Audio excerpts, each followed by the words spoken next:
My name is Jacqueline Wade. I am the campus registrar, and I will be taking you through this morning's proceedings.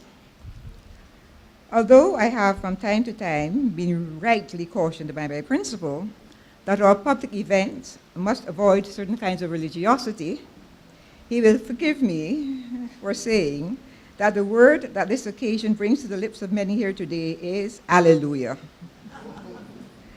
For in dedicating this space this morning, we are simultaneously celebrating the remarkable journey of this campus from the embryo at the St. Michael's School to its birth at the Deepwater Harbor and to its maturation at the site where we now sit. Assertive in its place within the UE family and claiming its rightful patrimony among superior institutions of higher learning. We are celebrating today the triumph of perseverance over occasional adversity, and most of all, the steadfastness of vision of those who never doubted.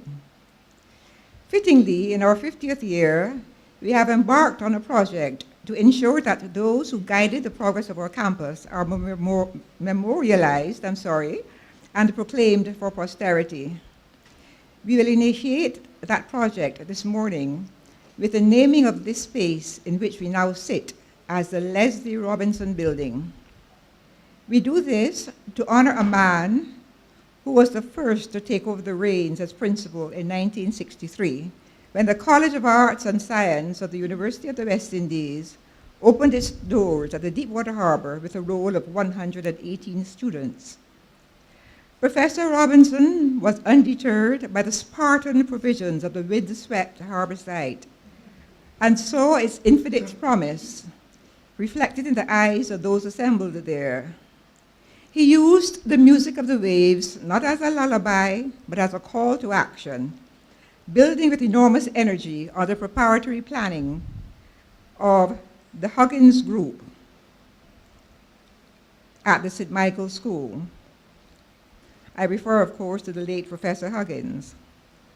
The minutes of the campus's central committees at that time show the efficiency with which supporting structures and an operational framework were put in place for the new college. And the brevity of those minutes show a Robinson management style that was certainly become much, much more expansive, as I was myself privileged to witness in meetings of the then University Academic Committee, over which he presided later as acting vice-chancellor. We wish to honor our stalwarts now because we know how relative reality can be and how new narrative can change old perceptions.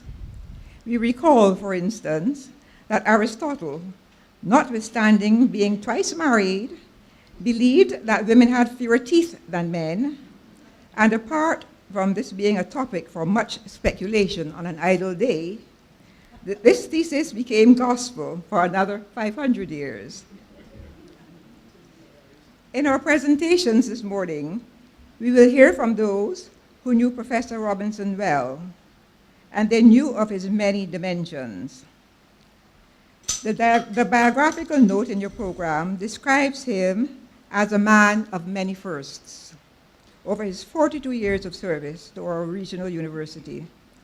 The first acting principal of the College of Arts and Science in Barbados from 1963 to 64, first head of the Department of Mathematics at the then University College of the West Indies, the first professor of mathematics at Mona in 1965, the first principal of the Mona campus from 1990 to 91, after the positions of principal and vice-chancellor, were separated. The first warden of Chancellor Hall, 1954 to 55, a capacity in which, I am told, he encountered Mr. Patterson. Professor Robinson also served as the university's pro-vice-chancellor for development and planning between 1972 and 1979, 1979, and acted as vice-chancellor during the period 1986 to 1988. But notwithstanding these many honors and the distinctions, the late Professor Rex Nettleford, in eulogizing him, recognized that Professor Robinson's greatest attributes were his humanity and consummate generosity of spirit. Ladies and gentlemen, it is my pleasure to welcome to the podium the architect of this morning's proceedings, our distinguished, acclaimed, and most resilient principal, and the legatee of Professor Leslie Robinson, Professor Sir Hilary Beckles. Each day, Registrar, a new adjective is added to the list. But I feel compelled to say that this is a family gathering. This is a domestic occasion. And therefore, I am asking for the protocol to be observed. And just to recognize that here we have at least 10,000 years of service to UWI gathered in one place. And of course, as an historian, I am fully aware of the gravity of that historical fact, that this really, truly is a gathering of the elders. In fact, it feels this morning like a coronation. There is that feeling that all of the troops, the elders have been gathered, and I am wondering why I am standing here.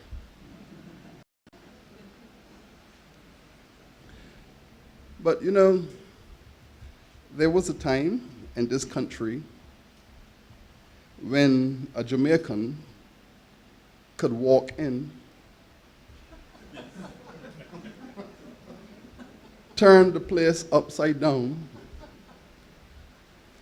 and make everyone dizzy with a style that was busy and hurried. And that Jamaican, having completed the mission in record time, then returned to Jamaica, there to recruit another Jamaican who was sent forth to advance that which was established. Ladies and gentlemen, that was 50 years ago.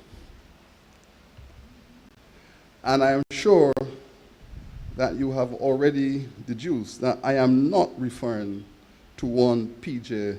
Patterson, the honorable, celebrated son of the Caribbean. Though the pattern and the process seems familiar in terms of his style and method. I refer, of course, to Professor Leslie R.B. Robinson and Sir Sidney Martin, both of blessed memory, the first and second principals of the UWI enterprise here in Barbados. And I'm honored to say that we have Prof. Robbie's daughter, Anne, with us this morning. Welcome.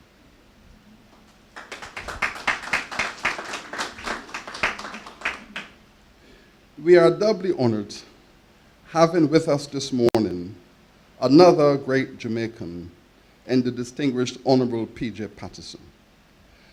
The distinction, Prime Minister, does not lie in the fact that you were a great Prime Minister. That is not the distinction.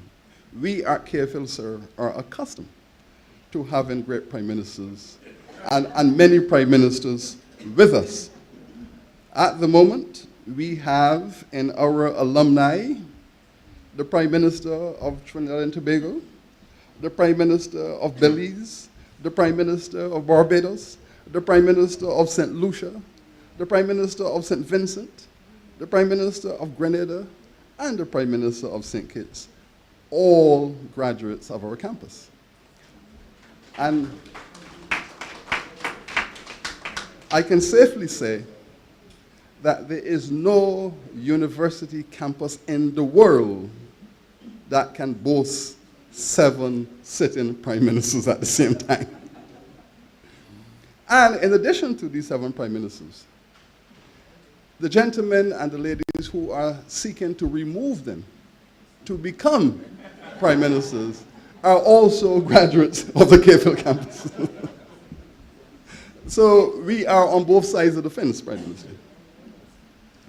But the distinction lies in Prime Minister Patterson's record of service to this region, to this university, to this civilization, to this consciousness of being a West Indian, this ontology of being an unrepentant and heroic hero from the grassroots, etc., etc.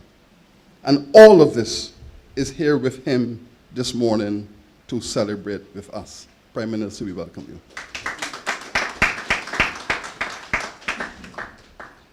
This morning, we honor the inaugural contribution of Prof. R.B, as we fondly knew him, to the development of our academy. Within weeks, we will also celebrate Sir Sidney with the naming of our library in his honor.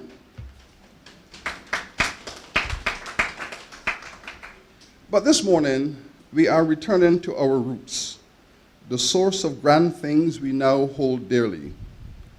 Professor R.B was our first principal. Now, I have heard the registrar making reference to Aristotle and theories of gender. And I know that there are many things that can be said about being first. And I do not wish to go any deeper into any theories about being first. But what I can say, by way of humor, is that I was always struck by Oscar Wilde's statements, and I hope that my deputy principal, professor of gender studies, will not take umbrage. But he was always asking the question, why is it that every man wishes to be the first lover of his wife, and every woman wishes that her husband will be her last lover? Well, that is very interesting, isn't it? But I think you can figure that one out. I am aware that for most of you here this morning, this is all very personal indeed. It is embedded, I am sure, in your special memories of this remarkable man of science, whose legacy as a hyper-energetic spirit is remembered for its generosity and its cultured charm. I know of no one who have issued an ill word about Prof. R.B. He was an impossible man to dislike. He was always prepared to listen. He was charming. He was helpful. He would give you directions. In many ways, he was the perfect masculinity with all its internal flaws, the perfect masculinity. And we celebrate him and we remember him. I will tell you the story of my first encounter with him. It was my inaugural year at Mona, 1979. I had gone there largely because of the interventions of Professor Woodford Marshall. And I was given the lowest possible contract a registrar could offer. I was temporary assistant lecturer. And with that status, I was not entitled to any benefits within the University of the West Indies. I was an indentured servant, which was ironic because indentured servitude was my research subject. And so the historians were going off to Puerto Rico for the annual Historians Conference. All of the historians of UWI were all gone, and I was walking through the corridor at Mona, and I bumped into Prof. R.B.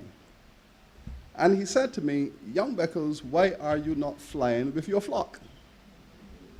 And I explained to him that I was disenfranchised, dispossessed, and not entitled to any travel benefits, research benefits. I was not entitled to any such procurement, and therefore I was holding the fort.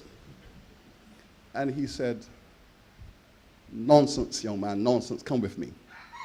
And he took me across the Mona campus into the office of the bursar and said, "Prepare an invoice, give this young man 4 days subsistence and a ticket to Puerto Rico." And that was how I made my first trip to the Historians Conference, in Mona. And I have struggled to forget that kind of history. That was the nature of the man. And for me, he was not just, for me at that age, he was not just an angel. Robbie was for me a god. And I really felt very proud knowing him. I am sure that all of these characteristics of this gentleman are responsible for his choice to be the leader of the Barbados Project. The stories of his engagement with Errol Barrow, Cameron Tudor, the technocrats, and the planners in the Ministry of Barbados are legendary. In short time, the facilities at the harbor site were up and running, and UWI began its program in an expansive fashion.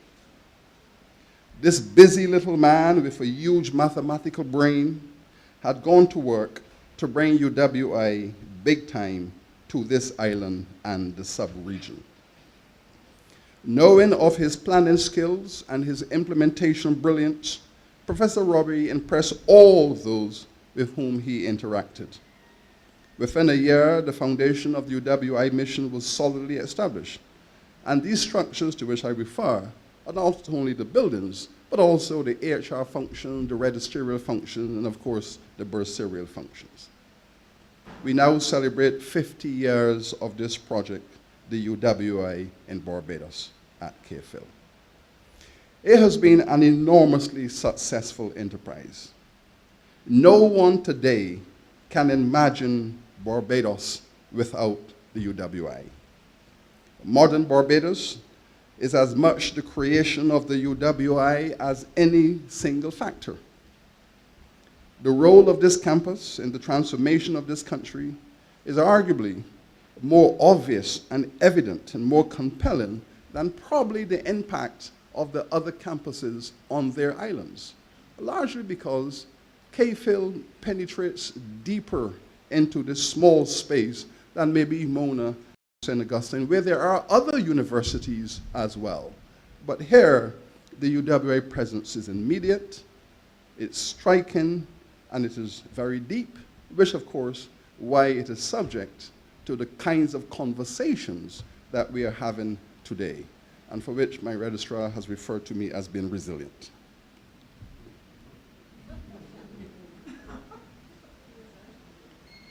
If ever there has been a country that sings the UWI praises daily to demonstrate its gratitude to the developmental power of this institution, it is here in Barbados. And so, ladies and gentlemen, on this glorious Monday morning, I welcome you all home. I welcome you all home to celebrate. I welcome you all home again to illustrate the importance of doing the right thing. I welcome you, and I look forward to your engagement with all of the other celebrations we're going to have later in the year, including, of course, the celebration in honor of our second and third principals and naming ceremonies, which we will have in short time. And welcome, and please enjoy the proceedings this morning. Thank you.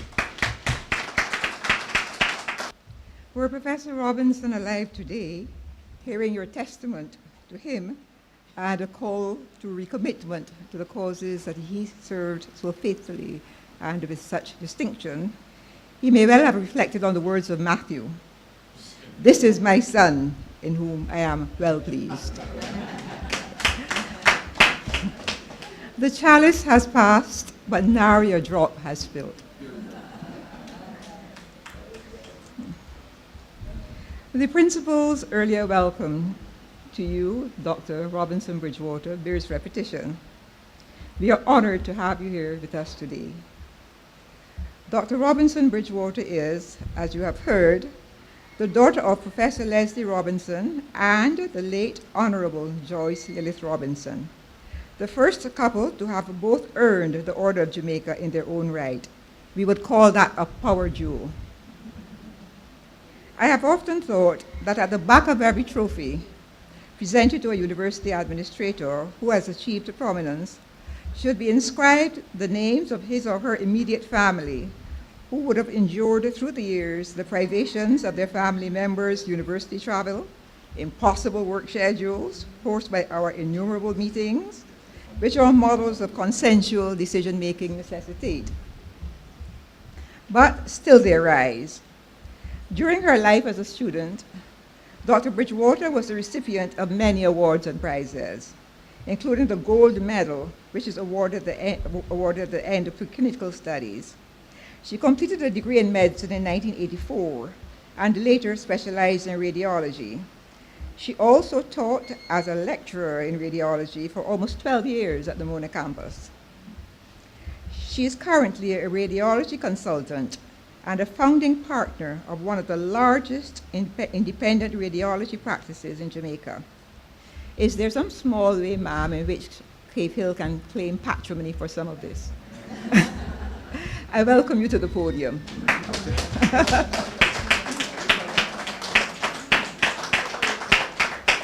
Most Honorable Percival James Patterson, Professor Sir Hilary Beckles, Pro-Vice Chancellor and Principal of the Cave Hill campus, Mrs. Jacqueline Wade, Campus Registrar, specially invited guests, ladies and gentlemen, good morning. I'd like to start by thanking Sir Hilary Beckles and the Cave Hill campus for inviting me to attend this wonderful ceremony to honor my father.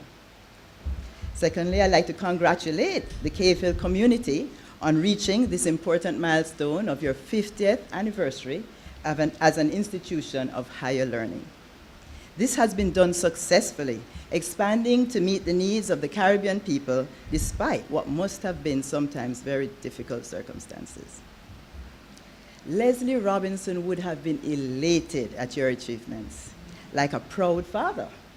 And indeed, he would have had every right to feel like a father, having been there when you were conceived, and then later traveling to be present in the delivery room to play his crucial role in the birth of the babe named the University of the West Indies College of Arts and Science in Barbados, which was later christened the Cave Hill campus. He stayed to nurture you for 1 year, and then he held your hand and guided you for almost 20 years in his role as Pro-Vice Chancellor of Planning and Development of the University of the West Indies. Leslie Robinson was born a teacher. He was all about knowledge, attaining knowledge and sharing it with all those around him. Indeed, friends and dad's sister can confirm for me that even as a child, young Leslie was explaining lessons to his fellow classmates, his friends, and his family, even better than the official teachers. So it's no surprise that on completing his studies at the University of London, Leslie Robinson immediately returned to join the staff of the fledgling University College of London, which had recently started in Jamaica. Dad then gave 40 years of uninterrupted service to this university, which he loved greatly. Leslie Robinson was a true academic and lived for his students. When he was not teaching them in the maths department, he would be advising them on life and career paths, or just teaching them how to enjoy life. Okay? Dad was meticulous, but believed in growth. This would have made him an excellent choice as the person to lead and ensure the safe, solid, and correct start to the Cave Hill campus. Indeed, he must have been very excited. I'd like to pause here to acknowledge and thank the entire group of Pioneer staff members who helped to lay the sturdy foundation on which your Cave Hill campus has been built and continues to be built. We know that no one man could have accomplished this all on his own, but Dad was ably assisted by a bright and enthusiastic team, which included the likes of the late Dr. Richard Alsop, Sir Fred Phillips, and many others.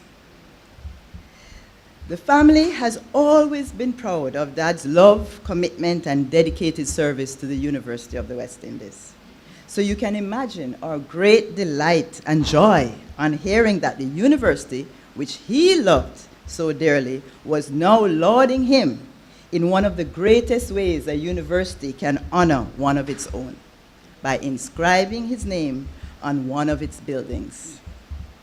This is not only a grand and profound action by the university, but a long-lasting and indelible recognition of the high regard that the Cave Hill campus has for my father. On behalf of the family, I would like to express our deepest gratitude and appreciation to the person or persons who thought to bestow such a great honor on the Honorable Professor Leslie Roy Bruce Robinson.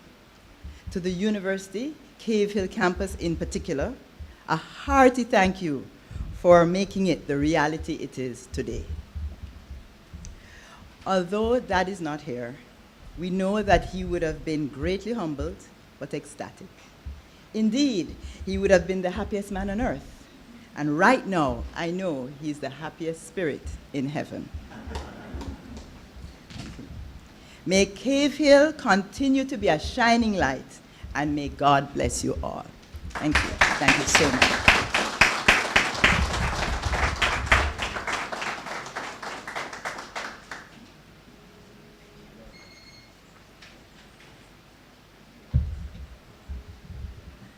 Thank you, Dr. Robinson Bridgewater. I assure you that the honor of naming this building after Professor Robinson is not just his, it is ours. We are honored to be able to do so.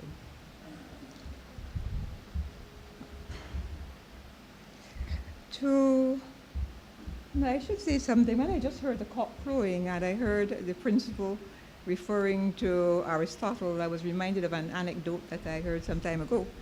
It is said that Aristotle believed that the healthiest children were conceived when the wind was blowing from the north to the south. So one can really empathize with the two Mrs. Aristotles having to go outside at the dead of night to check the position of the cock on the weather vane. So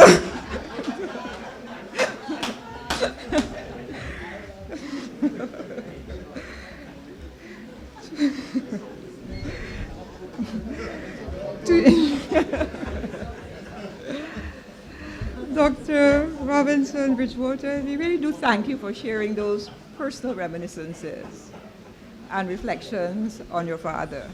As I said, we are so much in debt to your family and to him, a debt that really cannot be fully recompensed.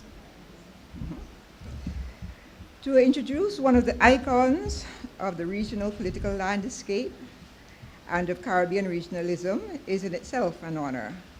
The Most Honorable Percival James Patterson was Prime Minister of Jamaica between 1992 and 2006.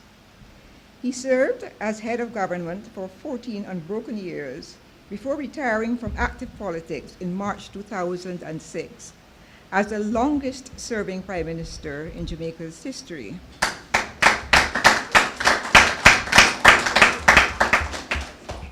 At the international level, he has served as chair of the Group of 15 developing countries, including the G15, Group of 77, and China and CARICOM. He has played a lead role in the United Nations, the Commonwealth of Nations, and the Non-Aligned Movement. Jamaica was a member of the UN Security Council during his tenure as Foreign Minister, and again as Prime Minister. He was chair of the ACP-EEC Ministerial Conference, where he played a pivotal role in forging an agreement on the basic framework for the original Lomé Convention, which was signed in 1975. He has served as president and spokesman of the ACP Ministerial Council on a number of occasions.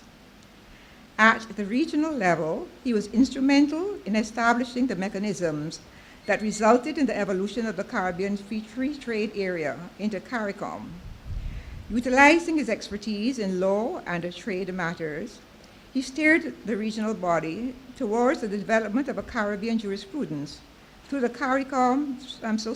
through the Caribbean Court of Justice, and a borderless regional economy through the CARICOM single market, which came to fruition in 2005 and 2006, respectively. He served as chairman of the CARICOM Prime Ministerial Subcommittee on External Negotiations from 1993 until 2006. He played an active role in the Caribbean Central American Action, CCAA, a regional body that promotes private sector-led economic development in the Caribbean basin. Since his retirement from active politics, Mr. Patterson has continued to serve when called, as he was by the heads of government of CARICOM, who appointed him as their special representative on Haiti following the disastrous January the 12th, 2010 earthquake. He has established and led an international consultancy firm, Hayes Consults, headquartered in Kingston, Jamaica, which provides a range of technical and advisory services throughout the Caribbean and the developing world. Mr. Patterson is chairman of the International Advisory Board of the Caribbean Research and Policy Center, CRPC, based in Washington, D.C., a think tank dedicated to in-depth research and analyses of the positioning of CARICOM states in issues relating to international trade, development, the economy, society, politics, security, and the environment.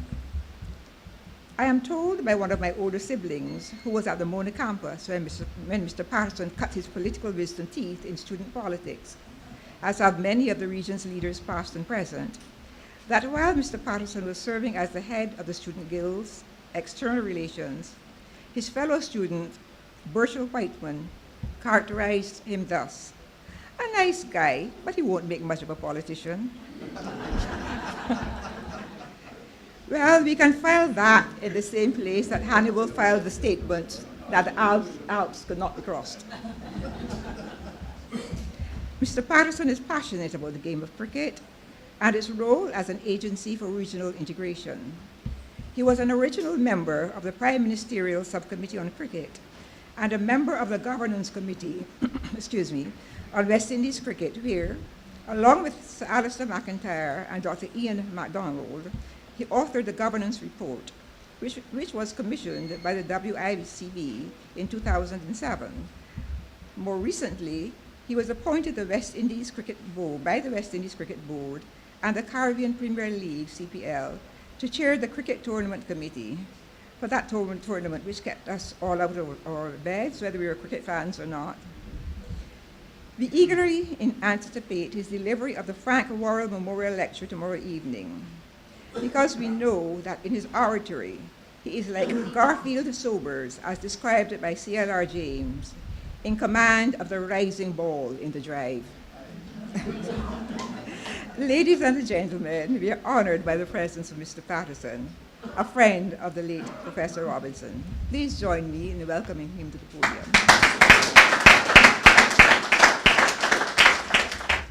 I remember when the first professor of history at what was then the University College of the West Indies, Sir John Parry, was leaving to return to England. He said at a farewell presentation, there are only two categories of persons that are entitled to reminisce: those who are old or those who are distinguished. Said he then at the age of 41, it is obvious I am not old. And having cleared that out of the way, I will proceed to reminisce. I can't rely on that because it is obvious with the passage of time I have nobody to dispute on my behalf whether or not I am old. But I have to say, to be present here this morning and to see so many familiar faces notice I omitted the word old, is really for me a very, very special privilege and pleasure.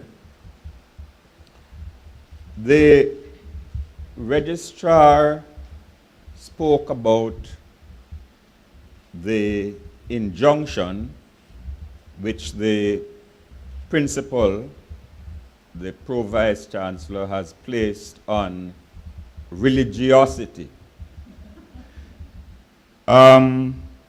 Maybe he ought to strike a balance and be reminded of that injunction of the scriptures, lay not your hand suddenly upon any man. Because the person in this audience, it seems to be the only person who was caught entirely by surprise that he was expected to make remarks as distinct from being confined to unveiling the plaque was myself. Indeed, I remember the invitation came for another occasion tomorrow, and it had a little sort of footnote. While you're here, would you do this thing for Professor Robinson? And I said, without hesitation, it would be a pleasure. Which leads me to say that yesterday when I was leaving home and trying to explain to a friend of mine why I was so frequently abroad these days, I mentioned that I would be doing the unveiling here. And she asked me, what entitles you to such a privilege? You profess to be familiar with cricket, but what's your association with Professor Leslie Robinson? And I will share with you only 2 of the 4 reasons I gave her, because I think they are sufficient to establish my bona fides. When I went to Calabar High School in 1948, the younger brother of Leslie Robinson had just finished taking the higher school's exam for the 2nd time. The first time he took it, at the age 16, he came first in the island, but he was too young to be entitled to the Jamaica scholarship. So he had to repeat. And he did so by taking 6 points mathematics. He had to teach himself to do that.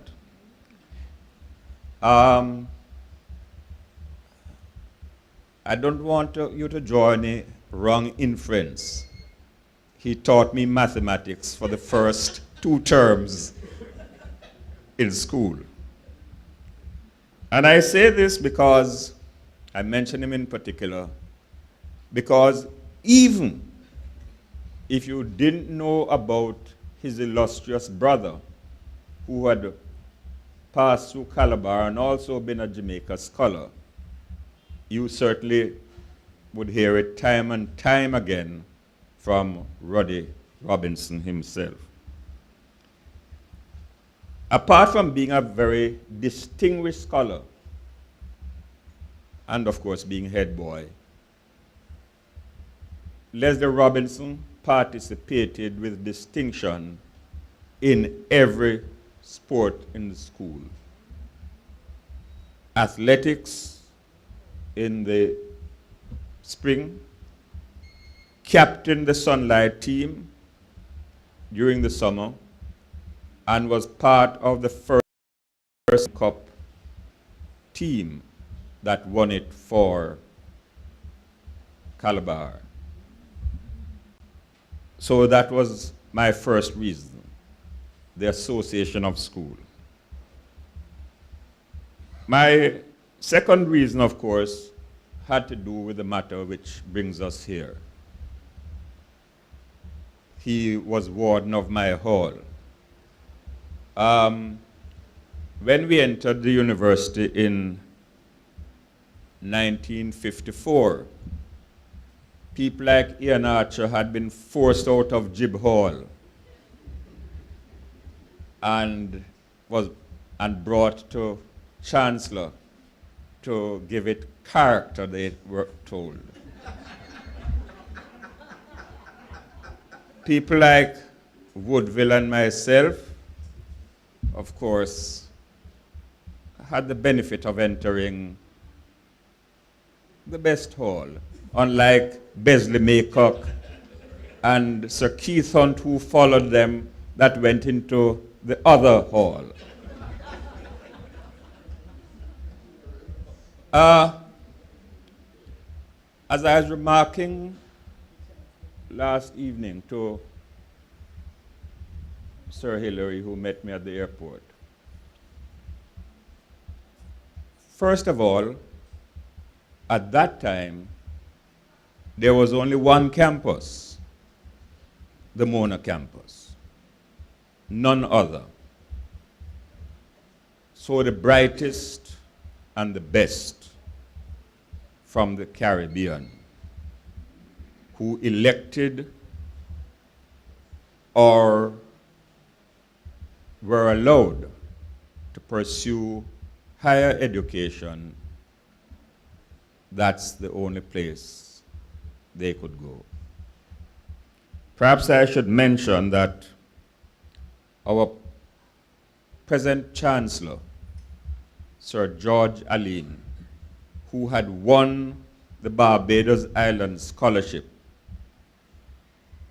was among the first to choose going to the University College of the West Indies rather than going to London or any other university abroad.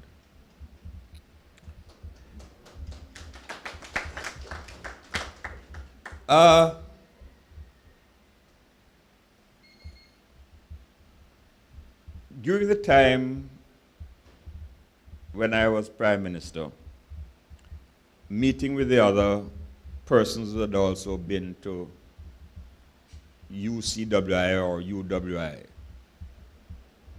and there were about 5 or 6 of us, we used to rib each other about who belonged to which hall, etc.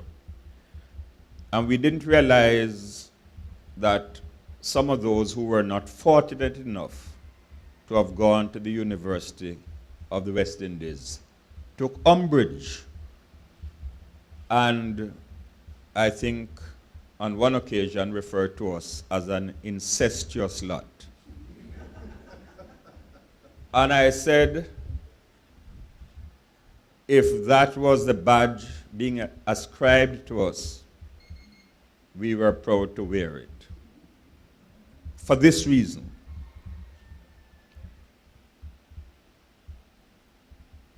reference is often made to my regional commitment.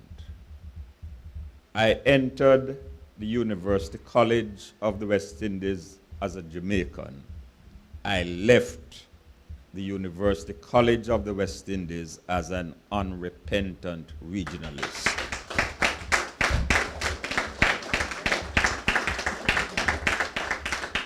And the other observation, which I think is very pertinent to make here, is at that time, when we went in, the student body, I think, was a massive 390. And the faculty consisted of about 100 persons spread through the various disciplines. And of course, the administrative staff, the registrar, Sir Hugh Springer, as he then was.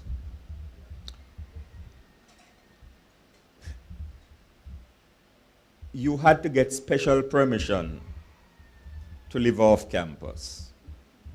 I think in our time there were probably about 10, no more than that, who could live off. All the people who lectured in the university, the senior people who worked at the university, were resident there. And we were all one family, irrespective of gender, irrespective of the staff position, and even the children of the faculty members. Of course, there were places to which the likes of us couldn't go. In fact, in respect of one of my lecturers who was Dr. LePage, and the professor of English who was Professor Cranston, it was said, the LePages speak to the Cranstons and the Cranstons speak to God.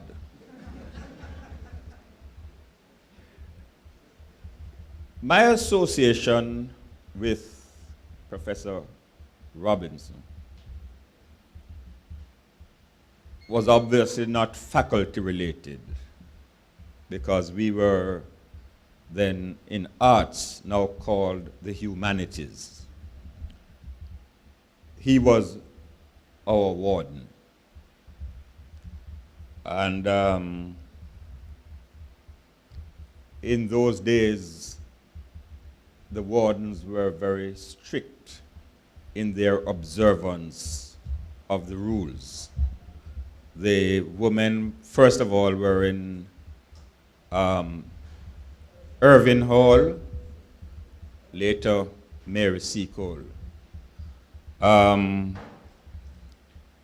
one morning at I think about 5 o'clock, somebody who belonged to Irving was seen leaving the precincts of Chancellor,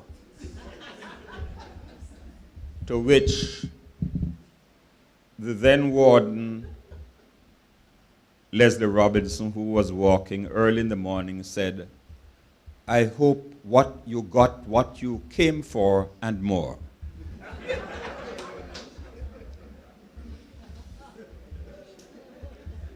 But we had a discourse on all aspects of creation. We were extremely involved, perhaps some might say precociously so, in Caribbean affairs. I remember participating in meetings where even before those who were authorized to do so, we as students were drawing up the Constitution for an independent West Indian Federation. Reference was made to something that Burchell Whiteman wrote. I have two responses to that. In the same magazine, the Pelican, as it was called, he had an article which he wrote, headed, "Why I Will Never Be a Politician." And indeed, there might have been good reason why he didn't think I had a future, because I was not always successful in my campus campaigns when Woodville Marshall was my manager on most of those occasions.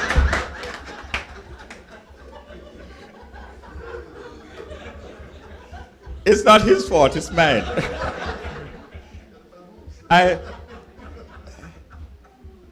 I learned from the disappointment of losing to eventually develop the art of winning.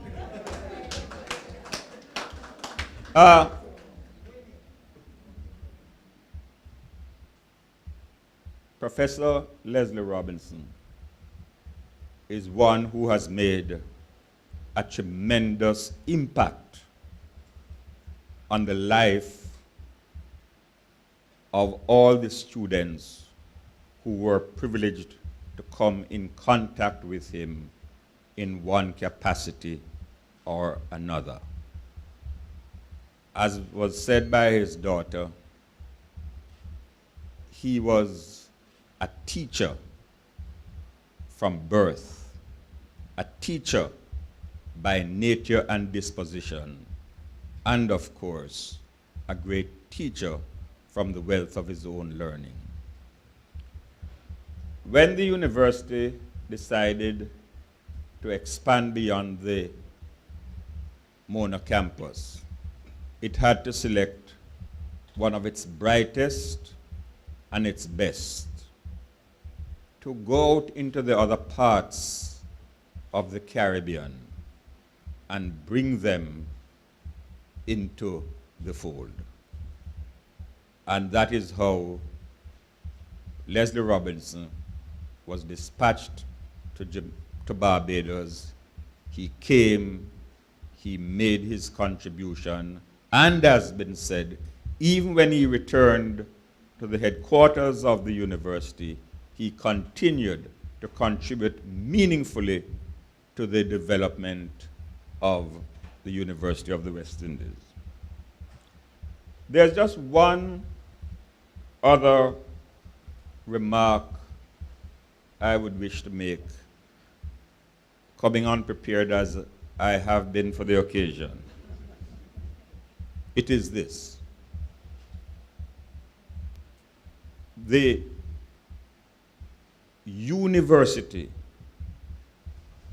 was founded to bring the people of the Caribbean together. It is a function which it must regard as sacred, no matter the challenges which face us today. But though we are not all resident or studying in one place, the advent and advances of technology enable us to not only preserve, but to enhance that responsibility of the Caribbean identity. Looking at all the challenges we face, economic, natural disasters, and if I mention politics immediately, I don't want it to be associated with the disasters. Indeed, some say, Sir Hilary, that whatever is happening in the West, in the Caribbean today, because so many of the prime ministers and leaders of the opposition come from the university, it's UWI's fault. But despite everything, we would be much worse off. And indeed, the Caribbean is better off for this regional institution. And we want to recognize today, in a very special way, one of the early pioneers. Please understand, in those days when academic staff was being recruited, for you to have been appointed a lecturer in any department and to be of Caribbean origin would mean that your academic credentials were beyond question. Leslie Robinson was one such. I am very pleased to have this opportunity of being associated with this occasion. And as the motto says, may we continue to be Oriens ex Occidente lux. I would now wish to invite the whole gathering, led by members of the front row, outside for the unveiling of the plaque. I thank you all for your kind attention. Good morning.